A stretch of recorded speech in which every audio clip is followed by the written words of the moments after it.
Well, here we are in the second full week, or starting the second full week of Lent on a Monday, and we're continuing on in Traumatic Triumph and looking at a devotional that I've entitled Look and Live.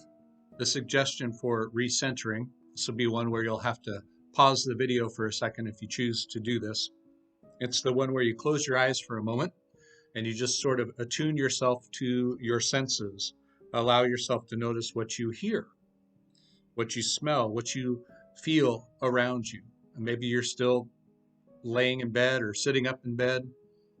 Perhaps you're doing this later in the day and you've got a chance to sit up and grab a cup of coffee, and you can take a moment to taste that coffee, the bitterness or maybe the sweetness if you put sugar in it. Just allow yourself to feel those various senses and slow down. Psalm 46:10 says, "Be still and know that I am God." And so this act of mindfulness and resting and really making sure we're grounded in the present is very much a Jewish and a Christian practice. So I would encourage you to take a moment and pause and do that now. All right, today's passage is from Numbers 21, verses 4 through 9. Let's read together.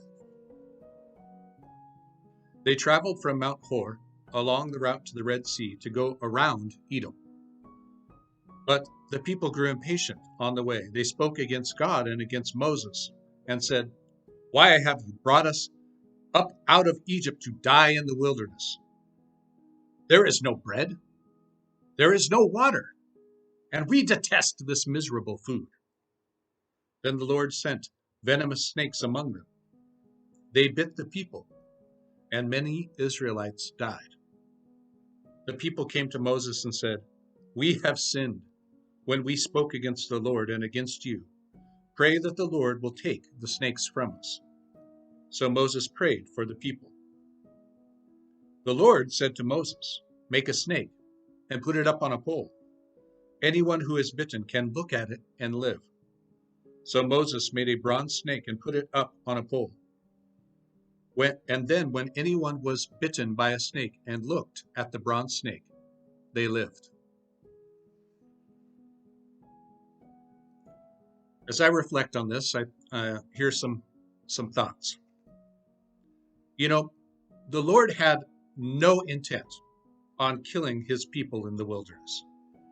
That was an accusation made by the Israelites against God and Moses because they had grown impatient. God indulged their twisted fantasy that he had only brought them out of slavery to kill them in the wilderness. He sent snakes, deadly snakes that did indeed bite and kill many Israelites.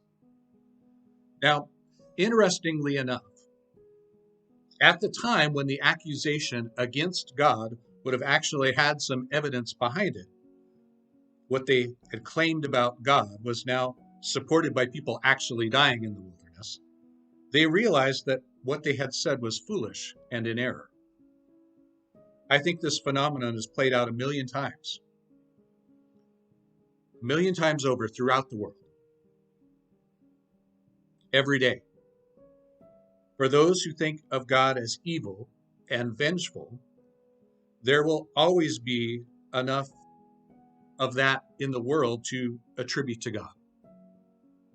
For those that know God to be compassionate and loving, these individuals can see God's righteousness and provision even in the darkest of circumstances. So a lot of it is about, what are you looking for? And what about you and me? How many times have we believed that the lie that God must be out to get me? When we envision a vengeful and wrath-filled God, we interpret our situation in a way that supports those claims. We see the evil that comes our way, but minimize the blessings. The venomous snakes, they might have been there the whole time. We are in the wilderness, after all. But now God uses our troubles to discover if we will repent and have a change of heart. Can we perceive how much our attitude and our assumptions affect our circumstances? Humility is required to find a better path forward. God could have chosen anything for Moses to place up on the pole, but he chose a snake, a visible reminder of the calamity the people endured. The sight of a snake could cause both fear and relief. A live snake in the camp would have caused considerable concern, and rightly so. The bronze snake on the pole, a measure of comfort and relief. Even if you were bit by a live snake, the bronze one could save your life. All you had to do was look and live. It is a hard thing to look at the unpleasant reality that we often play a significant role in our own suffering. We set ourselves up for failure, invite evil into our lives, and look for something bad to happen. When the difficulty we predicted then comes to pass, it serves as confirmation that God, or the world/universe for people that are not believers, someone else out there is ready to harm us, knock us down, impede our progress. Self-sabotage is a trauma response.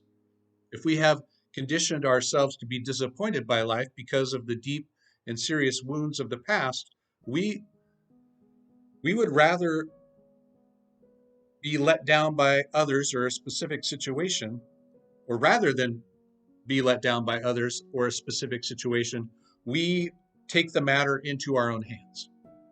So if we think that something is going to fail, or if we think we aren't going to be successful at something, or we anticipate there'll be some difficulty in the future, we sabotage any potential for joy. We quit before we can get fired. We leave a relationship before we can be left ourselves. We are the victim of our circumstances, which never seem to be in our favor.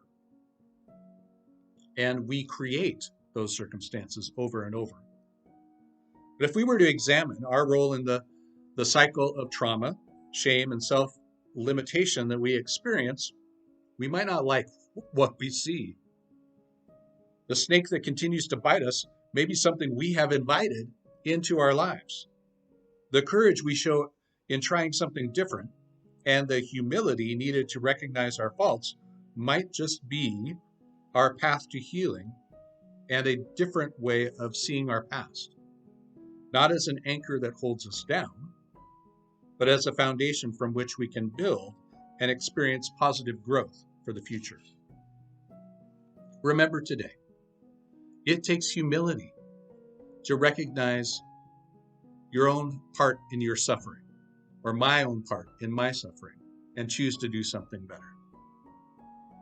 So to personalize it, think of it this way, and repeat this throughout the day. It takes humility to recognize my part in my own suffering and choose something better. Other passages for contemplation today are Psalm 128 and Hebrews 3, 1 through 6. God bless you. I hope you have a great Monday. I'll see you here tomorrow.